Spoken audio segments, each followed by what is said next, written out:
démolition dans quelques secondes à venir de cette tour de 28 étages, 95 mètres de haut. On a entendu effectivement ces appels et ce foudroyage que vous allez voir en direct sur BFM TV pour démolir cette tour construite dans les années 60. 800 kilos d'explosifs donc pour détruire cette plus haute tour du nord de Paris.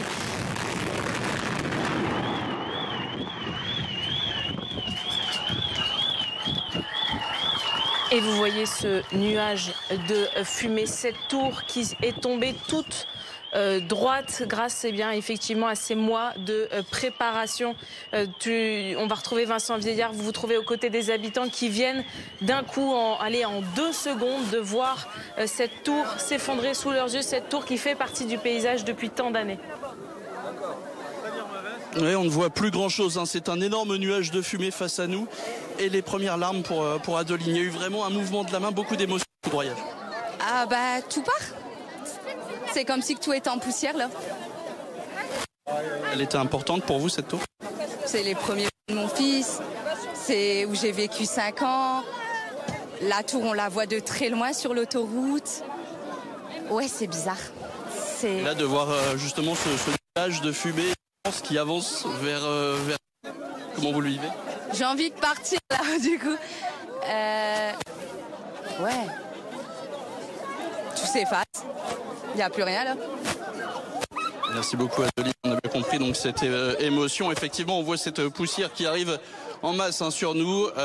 Une forte odeur de brûlé aussi. On a vu ces gravats qui ont volé. Et maintenant, il y a 19 000 tonnes de gravats qu'il va falloir retraiter, qui vont être recyclés, qui vont permettre à reconstruire le quartier ici, mais aussi d'autres quartiers, grâce notamment à Parte d'Or. Voilà donc un moment un petit peu de chaos, beaucoup de poussière, une forte odeur de brûlé ici aussi du côté de l'eau. C'est du coup une sacrée évacuation de la population. Image effectivement impressionnante, Vincent Vieillard. Merci beaucoup d'avoir recueilli aussi ces témoignages, ces réactions des habitants qui sont effectivement très touchés. Avec nous en plateau, Boris Veliachev, architecte expert en risque majeur. Vincent le disait, 19 000 tonnes de gravats. Qu'est-ce qu'on va en faire de ces 19 000 tonnes ? Alors aujourd'hui, on recycle de plus en plus, quand on peut, parce qu'on ne peut pas tout recycler non plus, mais c'est vrai qu'on essaye, et puis ça a un certain coût aussi. Donc on essaye de recycler un maximum ces matériaux pour les réutiliser dans d'autres travaux en fait. L'image que l'on vient de voir là de cette tour, de ce foudroyage, la tour qui vient d'être foudroyée, qu'est-ce que vous en avez pensé? Tout s'est déroulé exactement comme prévu, elle s'est écroulée. Il semble, on a même au son d'ailleurs, rien qu'au son qu'on a eu quand on a vu la démolition, on a vu les explosions qui sont faites à l'intérieur, qui ont sans doute détruit tous les éléments porteurs à la verticale du bâtiment. Ouais. L'idée, c'est qu'elle s'écroule sur elle-même, c'est ça ? Et ensuite, on a vu la base de la tour exploser de façon à ce que la tour tombe le plus verticalement possible. C'est une technique assez complexe qui demande un savoir-faire technique de très haut niveau. Mais ça prend des mois à préparer aussi. Bien sûr, ça demande une très longue préparation, ça demande un savoir technique très élevé et une très grande sécurisation du chantier aussi, bien sûr. On va retrouver tout de suite Vincent Vieillard. Vous êtes toujours aux côtés de ces habitants qui ont assisté à cette démolition, à ces quelques secondes où la tour qu'ils ont connue depuis la fin des années 60 s'est effondrée. Certains vivaient dedans. Vincent, il y a eu une forte émotion tout à l'heure.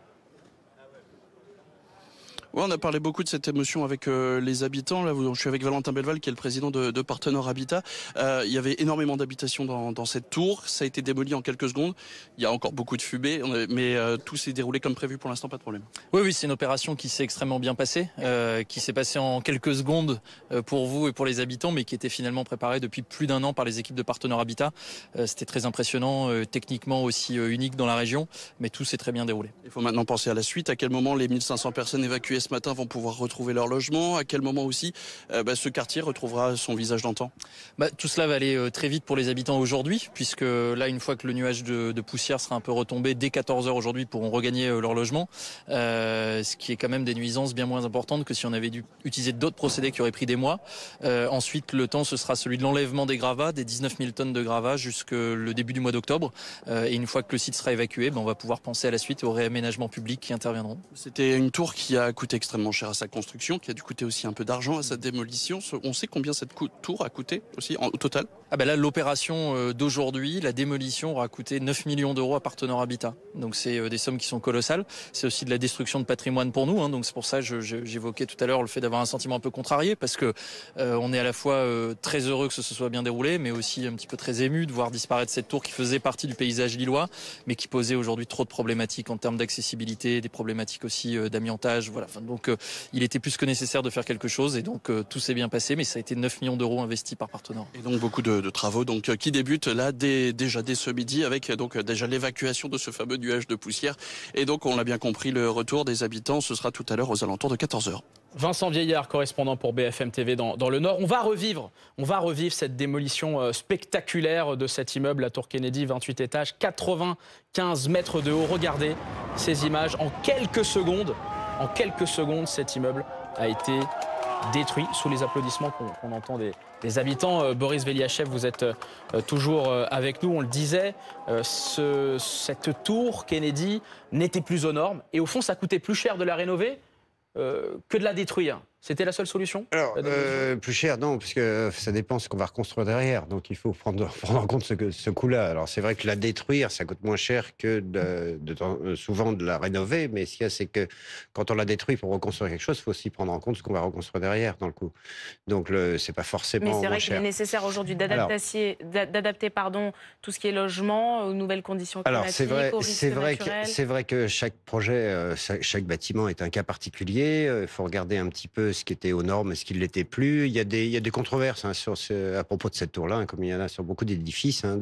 Donc l'architecte d'ailleurs qui avait s'occupé de la rénovation de cette tour en 95 a été fondamentalement contre. Lui, il était pour une rénovation de la tour. Ce qui a été dit aussi, ça a été évoqué comme quoi une rénovation, un autre mode de destruction aurait émis plus de poussière ou de particules, etc. Ça, c'est pas forcément vrai. Aujourd'hui, il existe des techniques, au Japon d'ailleurs particulièrement, ils viennent d'en développer, où on couvre en fait le bâtiment. Ils descendent des bâtiments de très grande hauteur d'ailleurs. Ils mettent une couverture sur 2-3 étages. Comme une grosse bâche finalement. Comme une grosse bâche presque rigide. Et en fait, ils enlèvent plancher par plancher depuis le haut, en faisant descendre l'énorme couverture, une espèce de coquille, de carapace, avec le chantier. Et ce qui fait qu'un bâtiment disparaît complètement, étage par étage, progressivement, sans émettre de poussière dans le quartier. Est-ce que ce bâtiment, plus une tour est haute, plus elle est difficile à démolir? Ah, bien sûr, puisque ce sont des bâtiments, bien sûr, qui sont délicats à démolir, parce que il y a plusieurs choses à prendre en compte. Les engins de démolition sont difficiles, n'ont plus accès à partir du sol. Alors bien sûr, on peut les monter en haut du bâtiment et faire que la démolition se fasse progressivement par le haut jusqu'en bas. C'est ce qui se pratique sur des bâtiments de grande hauteur, mais ce sont des chantiers qui prennent beaucoup plus de temps. Et puis qui sont émetteurs de plus de poussière et de nuisances, sans doute, sauf avec les techniques dont celles dont je vous parlais, qui sont faites par le Japon aujourd'hui, et qui permettent de réduire considérablement les nuisances sonores et la pollution, en fait. On va retrouver dans quelques instants Vincent Vieillard, mais avant cela, c'est vrai que cette image était impressionnante. Pour les téléspectateurs qui nous regardent, la technique du foudroyage, c'est quoi précisément et qu'est-ce qu'il fallait préparer en amont? Placé en tout cas sur cette tour, on parle de 800 kg d'explosifs, que fallait-il préparer en amont pour cette technique? Alors en amont, il faut déjà débarrasser la tour de tous ces éléments secondaires, qui ne servent pas à porter la tour en fait. Il faut l'alléger au maximum. On va l'alléger au maximum déjà pour sortir tous ces matériaux. Ça fait moins de gravats, moins de choses. Et puis on va la débarrasser aussi de tous les matériaux qui peuvent provoquer des éventuelles pollutions ou des émissions de particules nocives, etc., de poussières supplémentaires. Donc comme de l'amiante, comme du plomb, etc. Tout ça, on va essayer de le débarrasser au maximum. On va enlever donc tous ces éléments secondaires. On va ne garder strictement que les éléments porteurs, les murs et les poteaux, en l'allégeant complètement, en lui enlevant aussi tous ces matériaux de façade éventuels, etc. Et puis ensuite, on va placer des charges à la base, au niveau des fondations, et sur l'ensemble de la tour, dans la hauteur, de façon à la faire chuter complètement verticalement. C'est-à-dire qu'on l'a entendu d'ailleurs lors de l'explosion, on a une chaîne d'explosion assez rapide qui s'est faite tout le long des étages, pour détruire en fait les éléments porteurs des étages. Et ensuite, on explose la base, ce qui fait que la tour s'effondre sur elle-même en fait. Ce qui permet d'éviter Voilà, donc les dégâts. C'est une technique qui demande un savoir-faire assez très, élevé. très précis et très élevé. On va retrouver sur le terrain Vincent Vieillard. Vous avez vécu aux côtés des habitants cette démolition. Vous êtes à côté de l'une d'entre elles. Pour certains de ces habitants, c'était vraiment une grande émotion de voir la destruction de cette tour. Ouais, on a retrouvé Fatia qui a vécu avec nous cette démolition. Il y a eu tout le monde est parti au moment de l'arrivée du nuage de poussière et ça y est, on commence à voir vraiment les débris qui s'annoncent. Fatia, vous les voyez, ces débris, ça y est, elle ressemble à ça, la tour Kennedy. Oui, ça fait mal au cœur et c'est triste. Mais en même temps, c'est pour une bonne chose, c'est pour une bonne cause. Donc du coup, on peut que espérer des belles choses pour l'avenir. Vous qui avez vécu en live cette démolition, qui l'avez filmée, comment vous la ressentez? Comment vous vous sentez? Je me sens soulagée. Enfin, on se dit, c'est quand même plus d'1 an de travaux qu'on a vécu, de misère, de renouveau et tout ça dans le quartier. Et là, on se dit, enfin, on n'aura plus la tour Kennedy et on n'aura plus de bruit dans le quartier, mais ça fait quand même mal au cœur.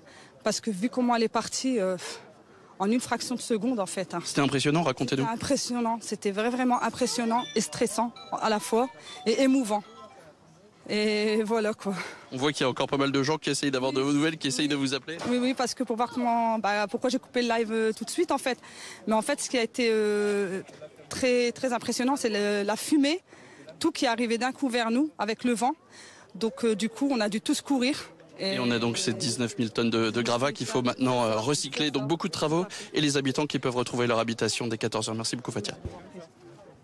Vincent Vieillard, correspondant BFM TV dans le Nord. Merci beaucoup Vincent de nous avoir fait vivre cette démolition spectaculaire et on l'entend évidemment à votre micro, l'émotion des habitants avec ces souvenirs au fond qui disparaissent avec cette image assez spectaculaire de cette tour Kennedy. Avec la grande tour qu'on avait juste avant, c'est vrai que c'est très impressionnant il y a quelques minutes, il y a à peine voir ça moins en de 10 quelques minutes, secondes. Effectivement, quelques secondes, tout a été détruit. Merci beaucoup Boris Veliachev d'avoir été avec nous.